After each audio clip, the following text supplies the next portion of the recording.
And welcome back to the Mountain Morning Show. Lately, you've probably noticed that we've been talking quite a little bit about domestic violence, but there's a reason. It needs to be talked about quite a little bit because oftentimes it happens in silence. People don't talk about it enough. And we're thrilled to have Peggy Coleman from the Utah Domestic Violence Council, as well as Jefferson Montoya from the No Harm Done Project here in studio with me. Happy to have you guys here. Good morning. Thank you for being here this morning. Nice to be here. Yeah, you know, this, I know we were sort of saying off air, it's not exactly the most exciting, fun topic to talk about, but I don't know that there could be one that's too much more important than that. No, it's a hard topic to talk about, and sometimes it becomes, when you say the phrase domestic violence, and it becomes almost political really fast, and people don't see that we're talking about families, we're talking about children, we're talking about what starts out as a loving relationship turning hostile. So it really affects everybody in our communities. Yeah, every relationship, typically starts because two people want to be together. Exactly. Right? Right.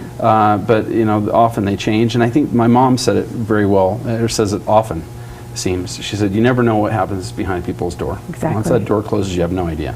That's a really important point because, we make judgments about people. We see people in church or we'll see people in the store, and we make all sorts of judgments. We think things are well, and we never know what they're suffering.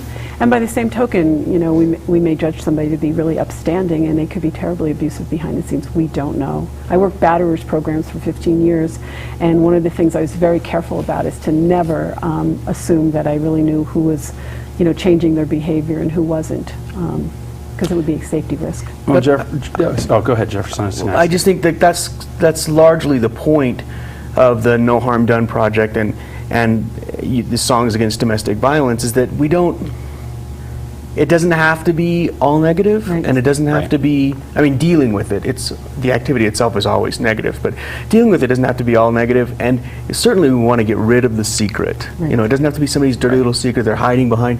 They can come out in public and with a group of us, and we can start to deal with it together as a community.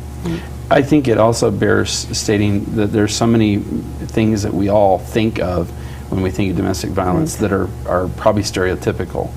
And some of the stereotypes probably need to go right out the window. First of all, we know that the domestic violence doesn't just happen against women. Right. Right? That's one. We hear a lot more of that than anyone cares to admit. Statistically, it is more, much more men against female, and it's really because we base that on, there's power and control issues, and the harm done can be, there's usually a size difference. But we also know that in LGBT relationships, the same rates of abuse, so you can have the same-sex relationship, and the same rates per capita of abuse happen within men.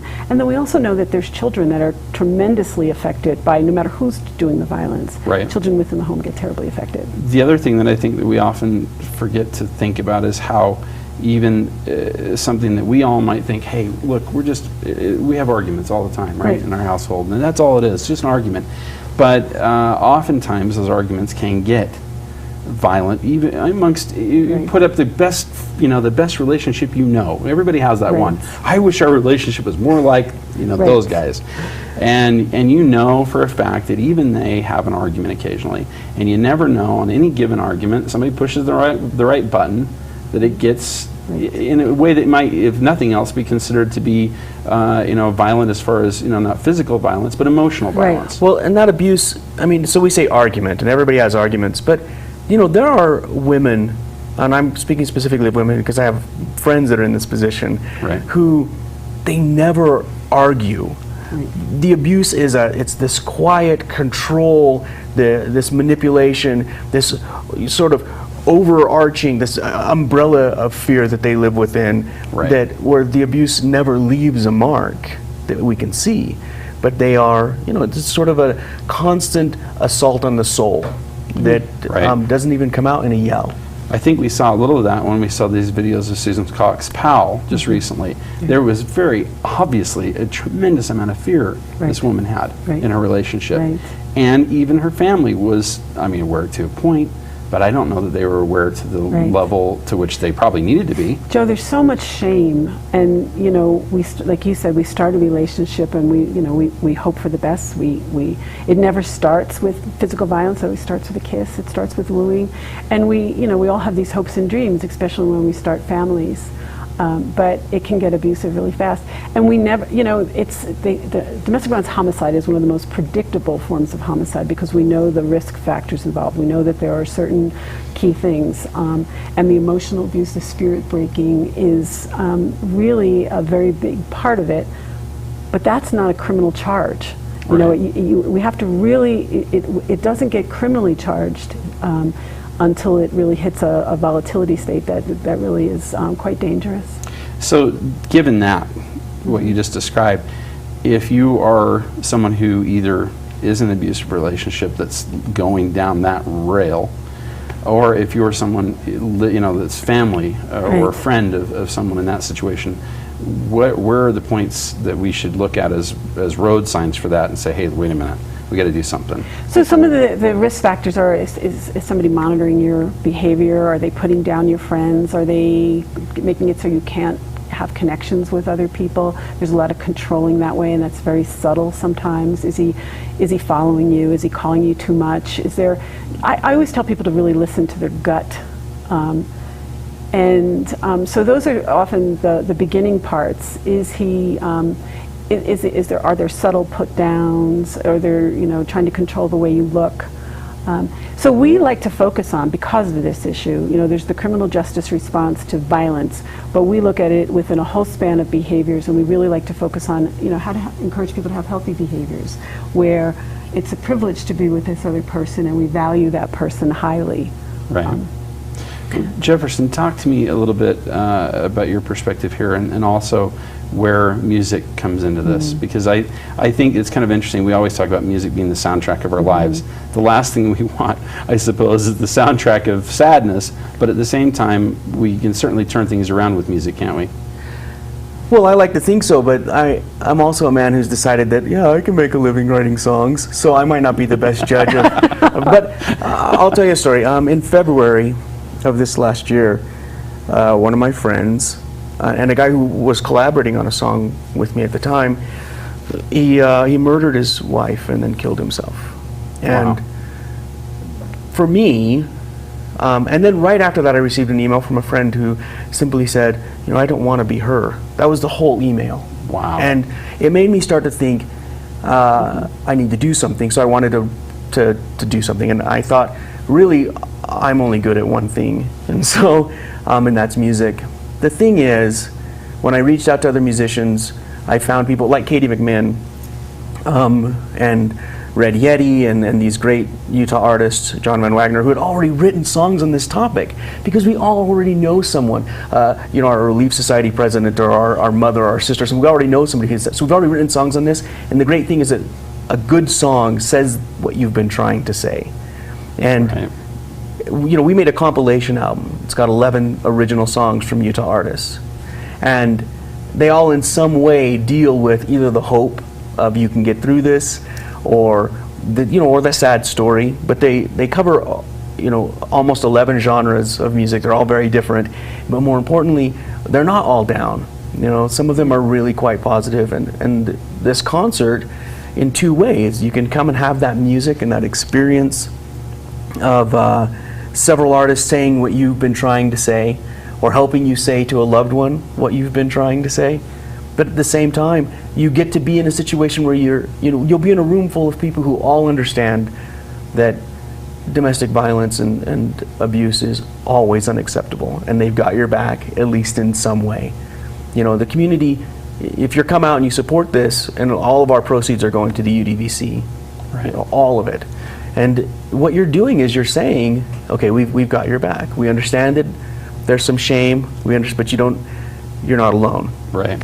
Well, let's talk about the concert specifically, the specifics of when and where, and a little more about who will be performing. Well, we'll be in the open Union Ballroom at the University of Utah. Doors open at 5. Concert starts at 6 this coming Saturday. People can get their tickets online. They can just go to udvc.org, get your ticket. If you buy it online, you save a couple of bucks, $12 at the door, $10 online. We'll have 7 artists: Katie McMinn, Katie Ang, Ellie Duke. I will perform, John Van Wagner, Red Yeti, Insanity Void. If I left you out, it's because I have a really small brain, don't get upset. And they'll all play their track from the compilation CD, which is $10, and those proceeds also go to the UDVC. The musicians all donated their music and their time. It's really That's wonderful. terrific. And then they'll play some other stuff. You know, we had to be. I was really worried. I didn't want to have a concert that, while it helped to fight domestic suicide or domestic violence, it raised the propensity for suicide by depressing the room. Right. It'll be fun. It'll be a really good time, and it'll be different. There's everything from country to sort of techno pop. What's your genre? I don't have a genre. That's I'm a singer-songwriter, so I just get to write whatever pops up. Whatever you feel. Which, considering some of these relationships you've had lately that you've been talking about with your friends and what have you, you must have a lot to write about right now. Sounds Too like. much. It's too common, and I don't think people realize that it's more than 1 in 3 women in Utah that will experience this. That's just Utah, Yeah. and so there's not a single one of us who isn't somehow tied to someone who's in one of these relationships, and so it's way too much material. I would rather be writing successful songs, but then Finding things, looking to have to find stuff is a nice thing. Yeah. Well, and he called me on the phone, and I was listening to this and the passion of it, and I really just appreciated that, because that's how most of us come to this work. We're touched by somebody's life, and you know, as this middle-aged white woman who's, you know, I'm not going to appeal to a larger audience that exists in Utah. So yeah, I think music. Brown people really appeal to Well, Utah. they do. Well, in some cases, well, we have a lot of. No, they're a people- novelty. Yeah, It's- no, everybody's colorblind. But I know that I can. You know, I've worked 35 years doing direct service work. But for me, when I want to be uplifted, what often touched my heart and made me aware is music. So I think it's an incredible educational piece, and I think that people that look different coming together and say, this is our common thing. We want our communities to be sacred. We want our families to be sacred, however you define family.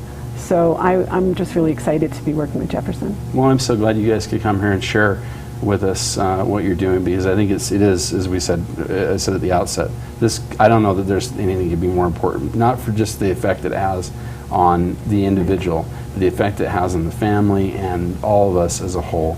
You know, I know that, you know, famously Hillary Clinton said it takes a village to raise a child, but, you know, I think that there's so much more of that aspect as a group of people living together as a community that is more important. My grandfather, and I think it was a Benjamin Franklin quote that he used to always say, we can either all hang together or we can all hang separately. Right. And I really do think that is something that we, you know, all of us pulling together, you know, we can get out of this 1 in 3 number, and I think it's important that we do. Sure. That's great. Thank you guys so very much for being here. Thanks for having us. sharing. Yeah, Yes. absolutely. Thank you. All right, well, when we come back, we're going to be hearing from Katie McMinn. We've talked about her a lot. Wait till you hear her music. We'll be right back.